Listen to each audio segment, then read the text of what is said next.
you recently did another Substack article. Your Substack is great. It's full of great stuff, by the way. I enjoy reading it. So here's Do I one. put in a little plug for it?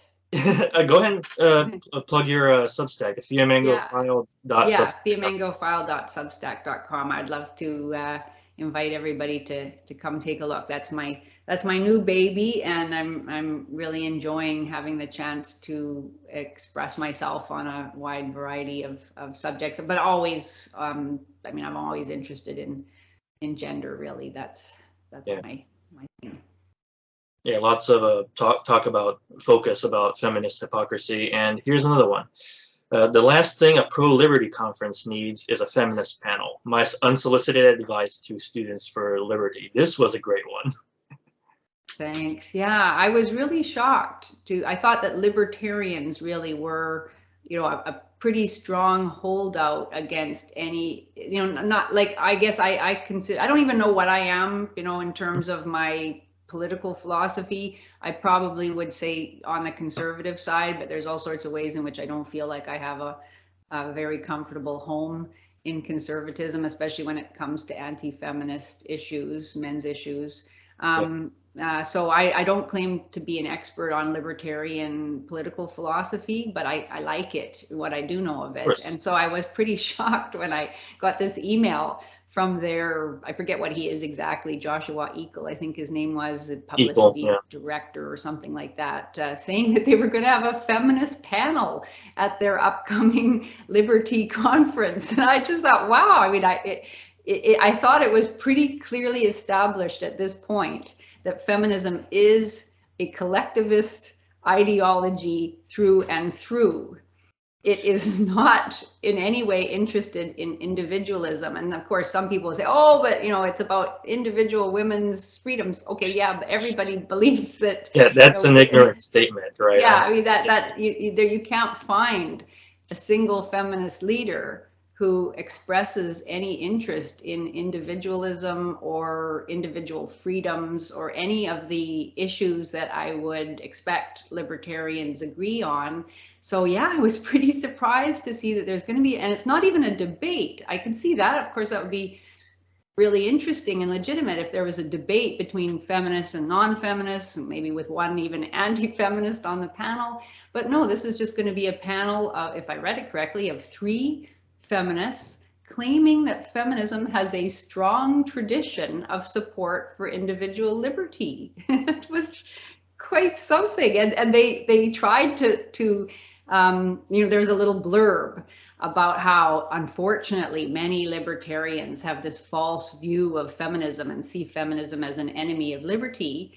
And that creates, I forget, a toxic, they use that word, a toxic viewpoint amongst libertarians. And what they needed, what all of we, foolish anti-feminists needed to realize was that feminism had a strong history of supporting individual liberty. And they named 2 people.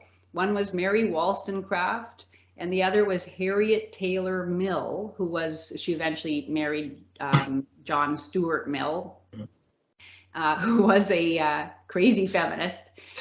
He wrote this ridiculous book called The Subjection of Women that he published in 1869. Harriet, who had married him by this time, and I think it was dead at this point, but he was very much influenced by her feminism. And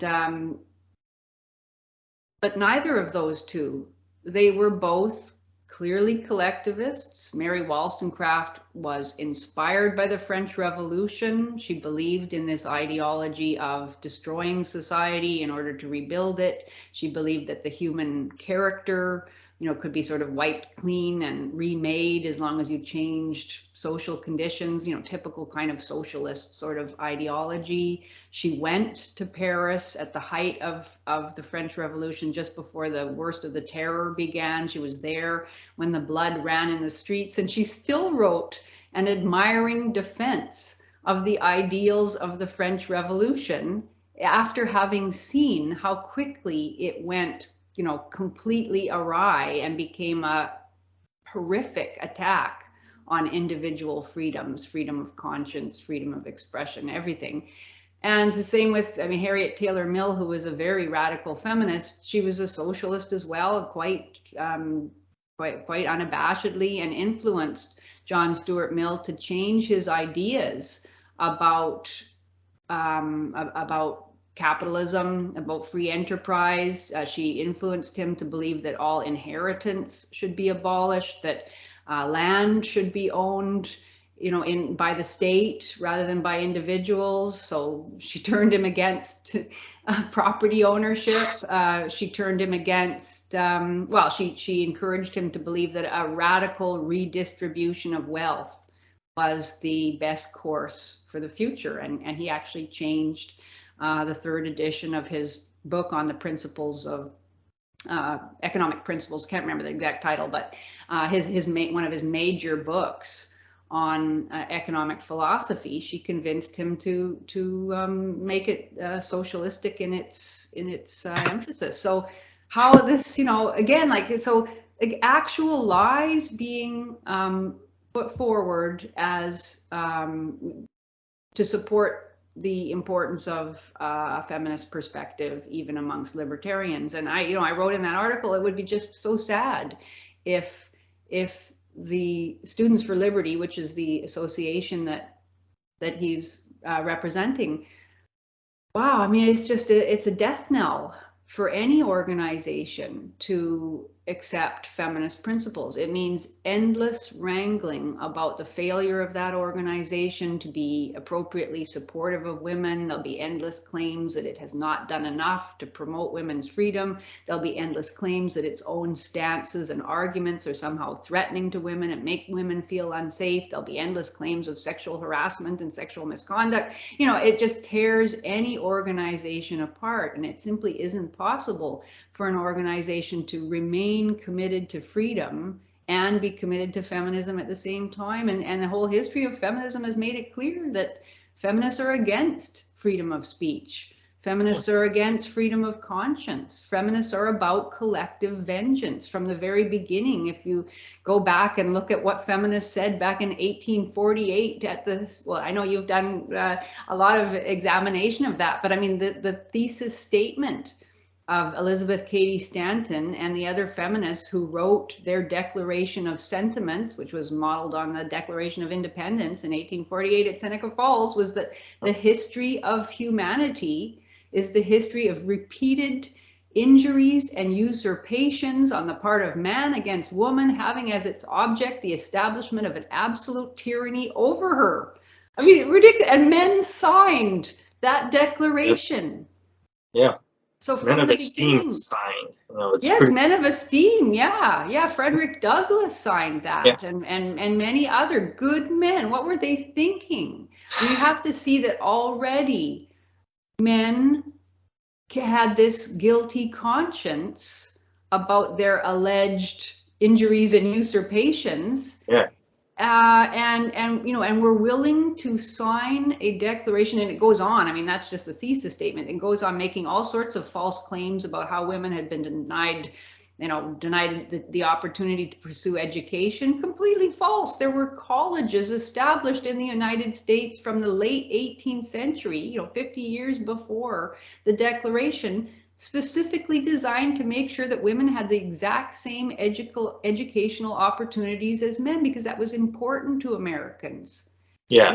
And so they lied about everything, and they blamed men as a class for everything about the way that culture and society was organized. They would not admit that there was anything good in the way men had organized society. They would not admit that anything was designed to protect and provide for women and children. They would not admit that it had anything to do with the exigencies of survival in a difficult environment. They lied about everything, and they blamed men, and they exempted women from all responsibility for the way that the society had been ordered. And yeah, it's that's what feminism has been from the first. It didn't just go wrong later. And that's my big shtick. That's the thing that I care about the most, I guess, that there is this general idea in our society, even amongst men's issues advocates, that feminism was okay up until some certain point, whether it was 1960 or it went wrong in the 1980s, or maybe it went wrong in the early 21st century, that, you know, before that, it really was genuinely about equality. And then after that, it went crazy and became irrational and man blaming. Not true, unfortunately. Not true at all. I mean,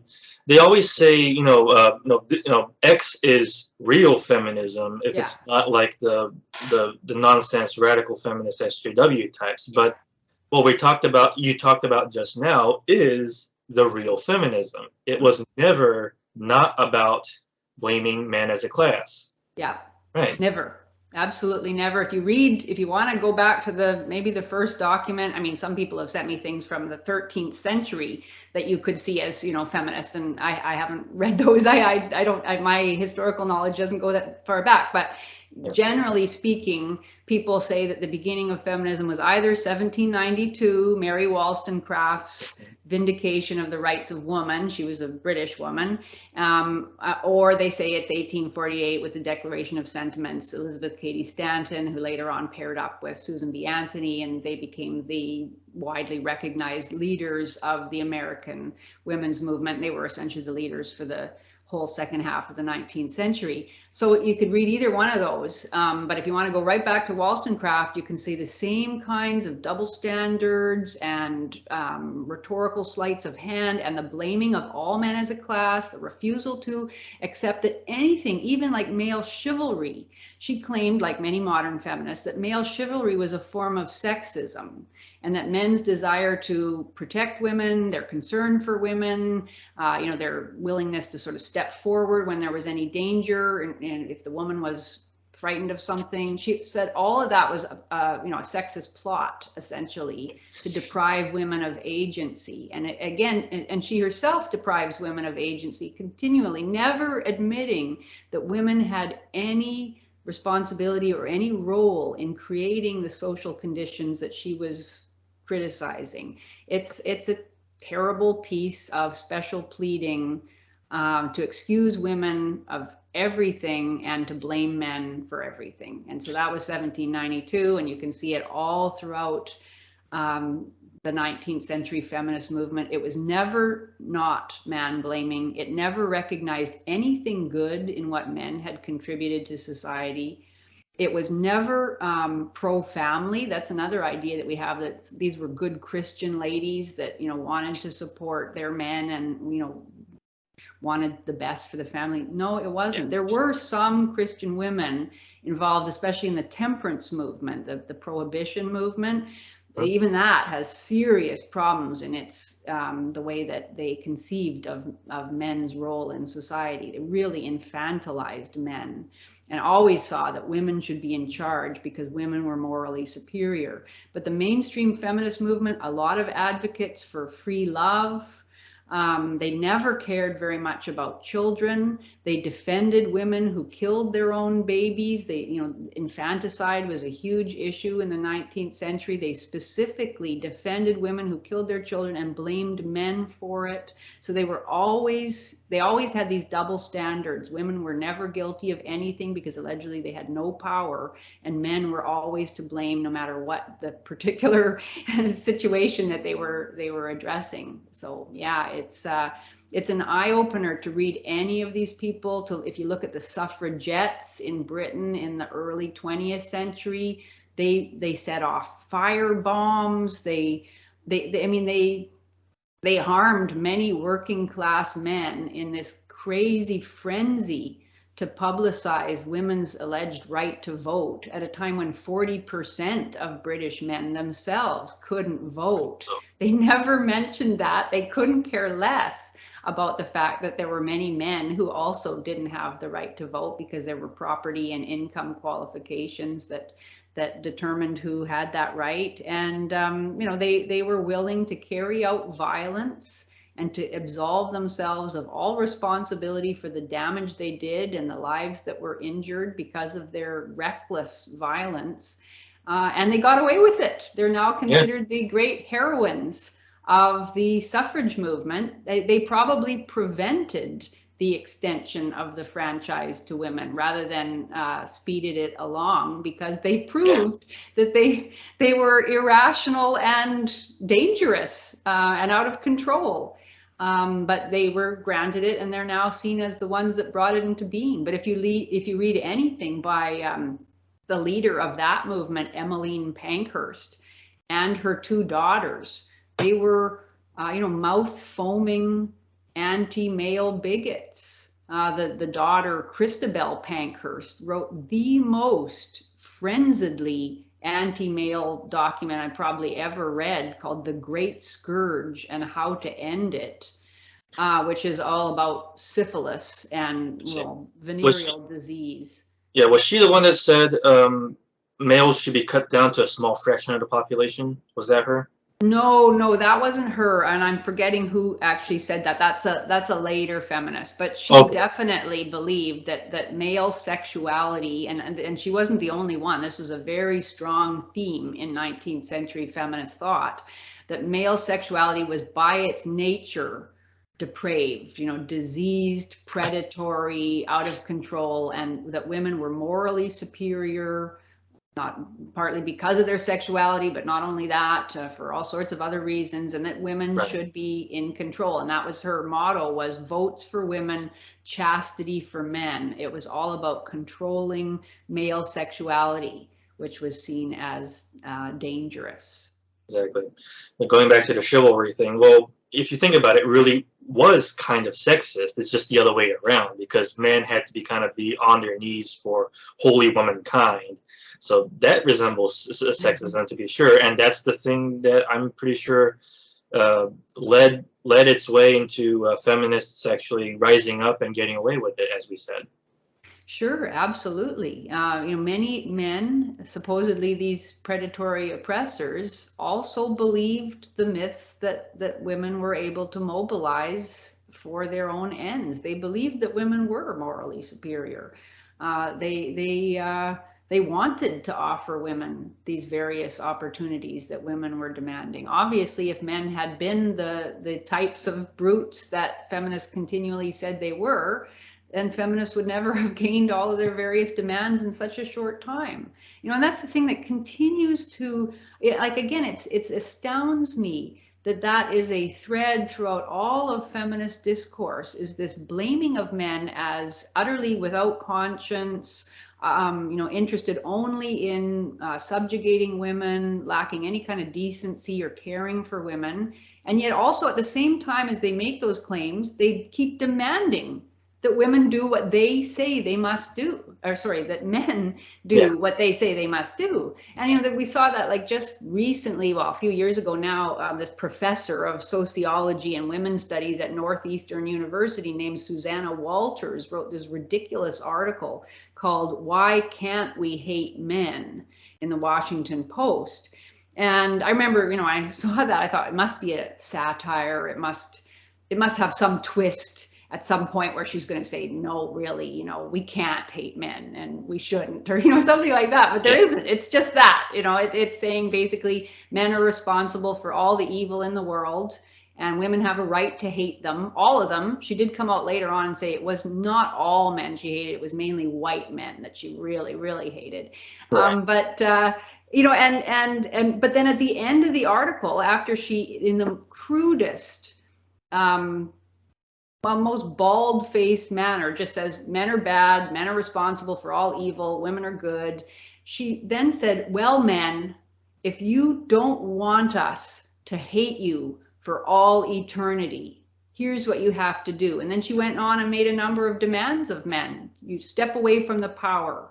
Don't run for political office. Don't run for any position of power and responsibility. Vote for feminist women only. Just step back. Let us take charge.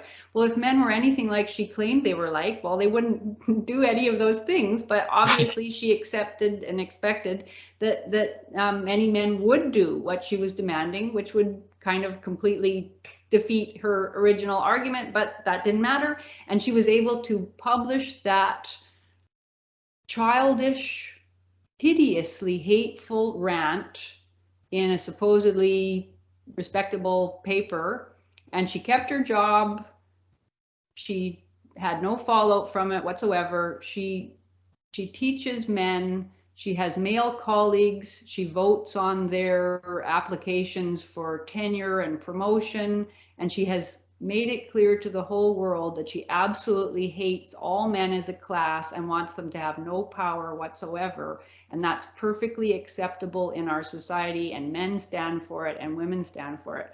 And that's what feminism has been from the beginning. And yet we refuse to see it. We keep claiming that it has something to do with equality. Yeah, or liberty, because we're going back to this libertarian thing. So let me speak as I consider myself ardently a libertarian, right? Like very libertarian. And here's what I see from other libertarians is that they just don't get how rotten feminism is, and they completely have no idea of how gynocentrism reaches far back and how it affects things. And you just spoke about how tyrannical a feminist really wanted to kind of be and try and attain positions of power in the state. Feminists occupying positions of power, and how they're going to reconcile this with libertarian ideas is beyond me. I mean, it's like what they want to do is this. They want to be very big tent because they kind of want to compete with the two-party system. Now we're talking about the American libertarians here. They want to be big tent, and they kind of want to bring everybody in. They think they're trying to persuade everybody towards libertarian ideals, but the problem is they're just attracting all kinds of different demographics that are otherwise anti-liberty, and the problem is this is going to metastasize in the libertarian sphere, and they'll replace it with anti-libertarian ideas. They actually kind of happened a little bit. It's been happening a little bit for some time now. Like, I don't know how much you remember of Gary Johnson's run for president. I admit to voting for him the first time, but the second time around, this is where he started to show some of his true colors. Do you remember the bake the cake incident? No? I don't think so, no. Okay, so it had to do with, so this is an interesting litmus test for like libertarian ideals. Basically, a gay couple wanted a bakery to Oh yes, bake that, okay. Mhm, that. yeah. Okay, so yeah, so I think I'm calling it something that nobody recognizes the name of, but you get what I mean, right? Yeah. Because the libertarian idea really should be, if they're not going to make you a cake, find someone else that would.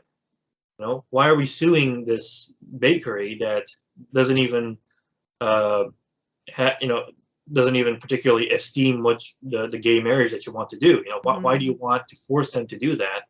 Why do you want to waste your time? But Gary Johnson was for, in a libertarian society he would be baking the cake. And he also started talking about things like universal basic income, which is mostly disagreed with in libertarian circles. And with Jo Jorgensen, by the way, I noticed Jo Jorgensen is one of the feminists in that panel. Yeah. She was, all over the whole George Floyd thing, right? Like, coming to the vigil for after he died or something like that. But she didn't do the same for any white guys that unfortunately got killed. So, and I'm taking this issue pretty seriously because I used to live in that area where that George Floyd thing happened. So, because I actually saw stores being looted.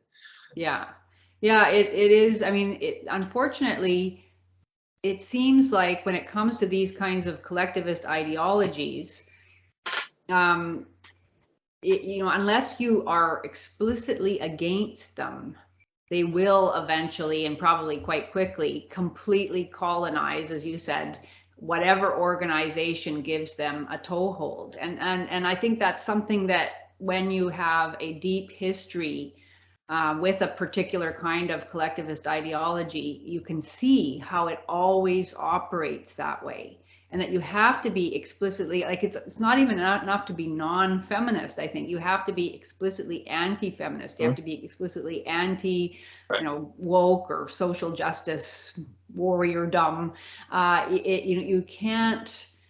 You can't temporize with it at all because it is so amazingly adept at infiltrating and destroying an organization. It takes over organizations that have good aims And then in a pretty short time, it creates all sorts of divisions, and it begins policing what people can say or think, or whether they can even have an argument about a particular approach to the subject. And pretty soon the organization is destroyed. So yeah, it was really sad to me to see that amongst that group of Students for Liberty.